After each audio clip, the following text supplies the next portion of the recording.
I want to read to you Hebrews 11, verses 17 to 19 as we continue our series on the heroes of the faith.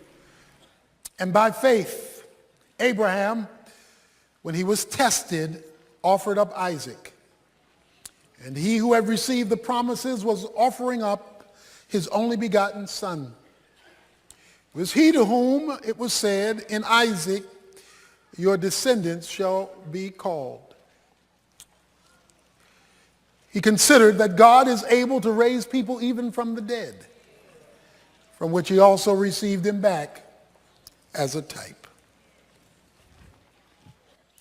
So today we want to look at the test of faith, Abraham's final exam. The author of Hebrews tells us that it came when God asked Abraham to offer up Isaac, which took place in Genesis chapter 22. So what he talks about in Hebrews 11 actually took place in Genesis 22, this final exam. He is told to offer up Isaac, who was the promise. So here's when you know it's a major test, because you're getting ready to have a major promotion to a whole nother level. You know it's a major test when it calls for something significant in your life and at the very same time makes absolutely no sense at all. It's a major exam when God is asking you to do something, to be something, to go somewhere. There is some demand being placed on you, and it makes absolutely no sense at all. Hebrews 11 says that God told Abraham to offer up Isaac, who was the son of the promise. In Genesis chapter 22, where the story is unfolded for us in that chapter in detail, God tells Abraham these words. He says to Abraham in Genesis chapter 22, now it came about, verse 1, after these things that God tested Abraham and said to him, Abraham, and he said, here I am. And he said, take now your son, your only son, whom you love, Isaac, and go to the land of Moriah and offer him there as a burnt offering on the mountain of which I will tell you. That made no sense. Let me show you why. Because it is full of contradictions. Theological contradiction, number one. I made a promise that through you, I'm going to birth a nation via your son Isaac. Now kill him. But Isaac is a teenager. He's not married. He has no children. You told me through him, you're going to build a whole nation and affect the whole world. How can he be the extension of the lineage that you promised if I kill him? It's a contradiction. When God is giving you a major exam, it makes no sense. It looks like God is contradicting himself. Not only was it a theological contradiction, it was a biblical contradiction, because in Genesis chapter 9, God condemns murder. He says you cannot take the life of another person. Yet he just told Abraham to take the life of his son. So God not only has contradicted his promise, he's contradicted his whole biblical teaching. God, right now, what you're asking doesn't make sense. Not only was it a biblical contradiction and a theological contradiction, it was an emotional contradiction. Because he says, take your son whom you love. Your only son through Sarah, and I want you to take him and sacrifice him. I love this boy. I've waited 100 years for this boy. You're asking me to give up the thing I love most? Watch this. You're asking me to give up the very thing you bless me with. That's a pull on the heartstring that you can't explain. God, that doesn't make sense. Not only was it a theological contradiction, a biblical contradiction, an emotional contradiction, it was a relational contradiction. How are we going to explain this to Sarah, your baby mama? Because it ain't nothing but drama.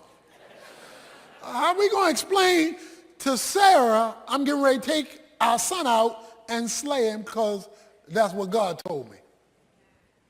Now you know why it says Abraham got up early in the morning. He had to get up before Sarah got up so he wouldn't have to explain any of this.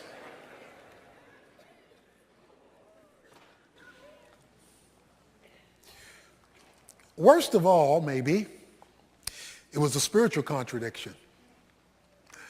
Because God tells him, take Isaac, slay him, and worship me. If there was ever a day you don't feel like going to church, this is the day. Because how do you worship God with a broken heart? But it says Abraham got up. There's another thing you need to observe. It says, get up and go to the mountain, to the place I will show you. He had to obey without all the details. God didn't give him all the information. He says, after you get up and after you get to the mountain, then I'll show you the spot I want you to go to. But I'm not going to give you all the details up front. I will only give you more details when I see you moving. When he gets up, I want you to keep this verse in mind, verse 4. I'm just going to read it right now. We're going to pick it up in a minute. Verse 4 says, on the third day, Abraham raised his eyes and saw the place from a distance. Let me read verse 4 again. Verse 4 says, on the third day, Abraham raised his eyes and saw the place from a distance. Somebody say third day.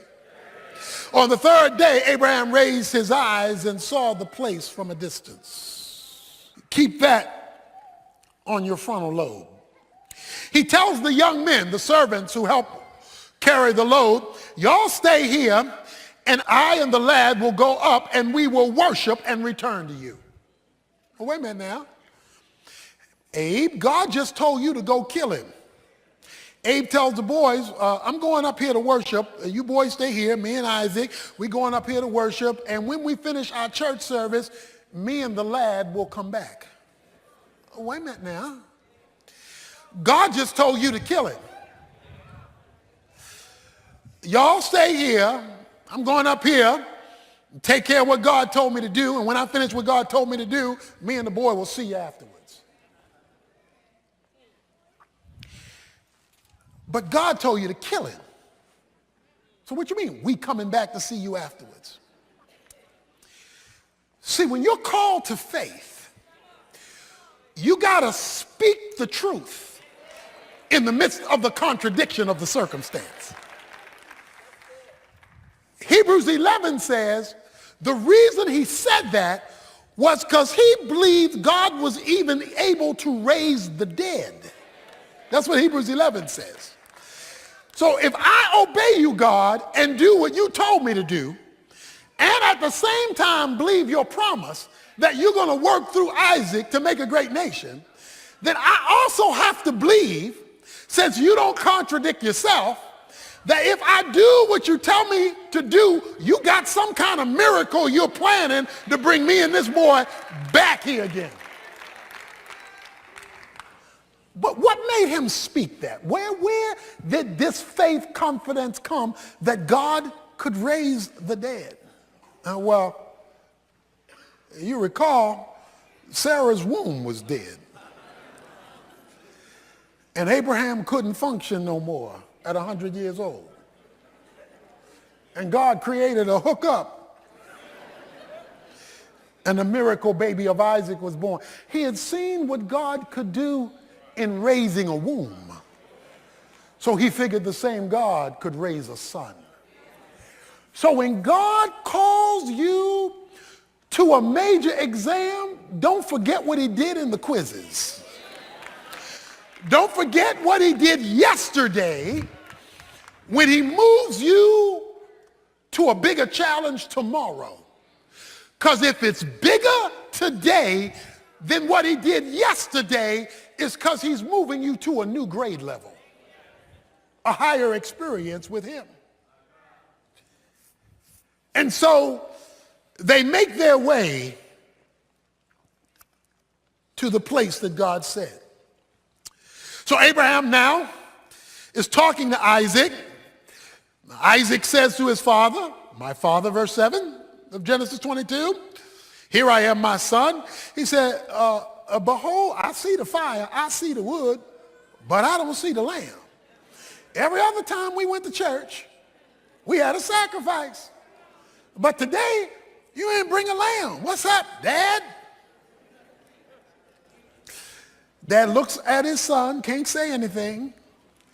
He can't say, hey, you the lamb. Because it's hard for a man over 100 years old to chase a teenager running away. Because I don't know about you, but I'd be up out of here. Catch me, Dad, if you can. Does my middle name look like Lamb to you? Right? You know what he says? He says, son, God's got to fix this one. The Lord will provide himself because I don't have an answer for you. I don't know how this is going to work out. And when God puts you in a final exam, you don't know how this is going to work out. God has got to do something here because only God has an answer to this dilemma of faith that I'm in. Because this is a midterm or a final. This is not a little pop quiz, and it's confusing. And God's got to provide the solution. And so he takes his son up. He puts him on the altar. Verse 9, he built an altar, arranged the wood, bound his son Isaac, and laid him on the altar on top of the wood. Can you imagine what he's thinking, feeling? And Abraham stretched out his hand and took the knife to slay his son. Verse 11, but the angel of the Lord called to him from heaven and said, that's Jesus in the Old Testament, the angel of the Lord, Abraham, Abraham. Whenever God calls your name twice. See, when he told him to obey, he only called his name once in verse 1, Abraham. But now in the middle of his crisis, he calls his name twice. That means there's something special coming down the pike. Abraham, Abraham. And he said, here I am. Do not, verse 12, stretch your hand out against the lad and do nothing to him. For now I know you fear me, since you have not withheld your son, your only son, from me. So what then is being said to Abraham at this moment? He is saying, Abraham, now I know you love me because I see it and feel it. In other words, you have now given me the experience of your love, not merely the verbalization of it. What is your Isaac? That thing that God can't have because you're too attached to it. And God says, bring it here. We're talking about the test of faith, and we're not talking about a pop quiz now. We're talking about a final exam. Now I know. And there we have it. Watch this. Then Abraham raised his eyes and looked, verse 13, and behold, behind him a ram caught in the thicket by his horns. And Abraham went and took the ram and offered it up for a burnt offering in place of his son. And Abraham called the name of the place Jehovah Jireh. The Lord will provide, as it is said to this day, in the mount of the Lord it will be provided. That's one of the great names of God in Scripture, Jehovah Jireh. Whatever God is going to do in your life and circumstance, he has already pre-seen, but you won't see it provided until you have completed what he's asked you to do. Most Christians are part-time saints. They'll do a little something, something and wonder why God hadn't come through yet. But the question is, have you finished what he's asked you to do? God's prevision doesn't become his provision until obedience has been finalized. So if you take 50 years, it may take 50 years for you to see his provision. If you delay obedience, you delay prevision becoming provision. The Bible uses Abraham in James 2 when it talks about faith. And in James 2 when it talks about faith, it says, by faith, Abraham was justified by works when he offered up Isaac, and he was called a friend of God because he was willing to believe God against the backdrop of the ridiculous. If you've never seen God move against the backdrop of the ridiculous, of the final exams in life that makes no sense, where folks would call you a fool, but it was clear to you that this was what God said, based on his word, spoken to you by the Holy Spirit, then you've not seen what faith can do. And if you only operate by sight, you'll never see what faith can do. Because you'll only see what you see, and if what you see is all you see, you do not see all there is to be seen. So what does God say? Oh, it gets sweet now. God says to him, verse 15 of Genesis 22, then the angel of the Lord called to Abraham a second time from heaven and said, by myself I have sworn, declares the Lord, because you have done this thing and have not withheld your son, your only son. Indeed, I will greatly bless you. I will greatly multiply your seed as the stars of heaven and as the sand which is on the seashore, and your seed shall possess the gate of the enemies. In your seed all the nations of the earth shall be blessed, because you have obeyed my voice.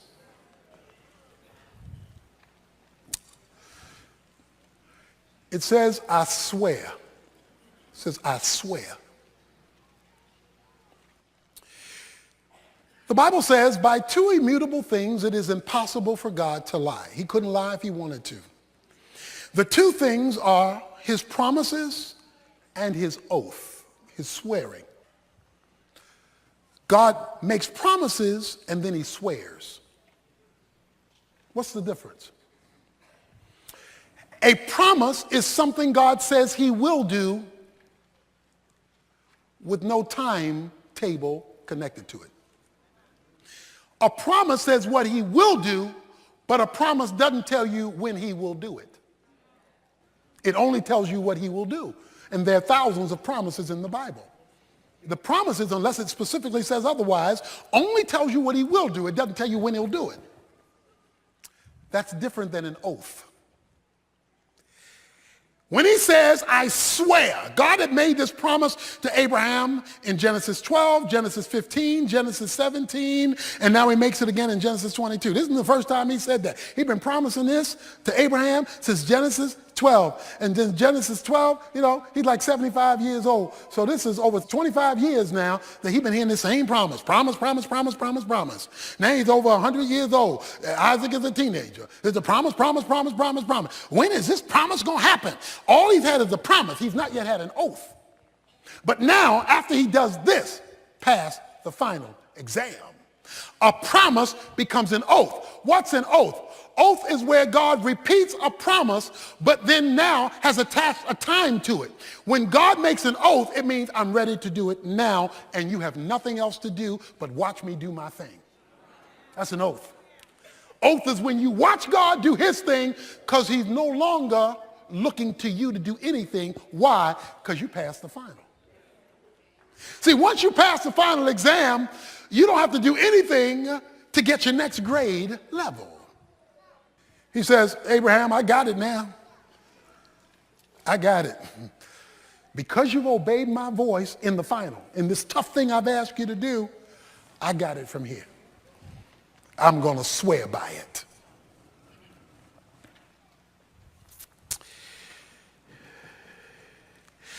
The good news here is that Abraham has had failures in his past.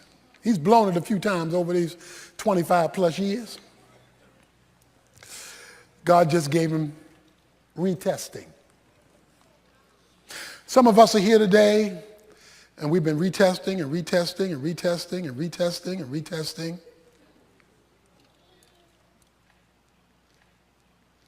And retesting and retesting and retesting and retesting. And God says, I'll wait till you pass.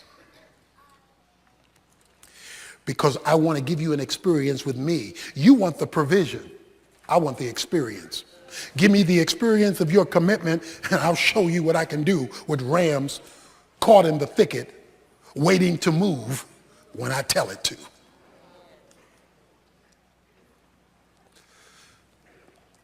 But that raises a question. On this journey of faith, you're struggling, you're walking with your Isaac, you're holding Isaac's hand. You're holding that situation by the hand, and God is telling you to kill it even though you love it. And you're walking, how do you make it? How do I make it? I don't know when God's going to do it. I don't know how God's going to do it. I don't know how am I going to make it? In fact, Jesus goes on to say, in the last few verses of John chapter 8, he says, watch this, Abraham saw my day and was glad. Genesis 22, verse 4. Abraham is on his way to Mount Moriah, and he looks in the distance, and he sees something. Jesus in the New Testament tells us what Abraham in the Old Testament saw. Jesus said, Abraham saw my day. What day did Abraham see? Let me tell you a little secret. Mount Moriah is located a few hundred yards from Mount Calvary. There are just a few hundred yards that separate Mount Moriah from the hill of Golgotha. Jesus said, Abraham saw my day, and he smiled. So Abraham is walking to kill his son, looks up, and goes, yeah. He says, Abraham focused on me. And while he kept his eyes focused on me, that's why Hebrews chapter 12, verse 2 says, looking unto Jesus, the author and finisher of your faith. It says, while you're on your journey, in your final exam, keep your eyes on Jesus. Because if you'll focus on Jesus, he'll get you up the mountain of your exam until you pass the test. Don't look at people, they'll discourage you. Don't look at circumstances, they'll flip the script. He says, keep your eyes on Jesus as you obey God, because when you keep your eyes on Jesus, he will sustain your faith until you reach the finish line of your test. When you're in doubt, look at Jesus. When you're afraid, look at Jesus. When you're unsure, look at Jesus. When you're tempted, look at Jesus. When you failed, look at Jesus. When you're frustrated, look at Jesus. When you don't think you can make it, look at Jesus. Keep looking at Jesus, because if Abraham could look at him in the Old Testament and he hadn't even come yet, how much more should you and I look at him now that he's come, died, and arose, and it all happened on day number 3? Well, I hope you're inspired and challenged to become a hero of the faith based on this hero of the faith by passing whatever test God has you taking right now. And to help you grow in your understanding of faith, we want to offer you Volume 1 of Heroes of the Faith. This first volume will let you see a number of the folks we've been talking about and how God used their faith to bring them a new experience of his reality in their lives. So contact us here at the Urban Alternative, 1-800-800-3222, or log on to tonyevans.org and get your Volume 1 of Heroes of the Faith. And also remember that we survive, and we are able to sustain our ministry by your generous gifts. So would you support us so that we can keep supporting your growth in your faith?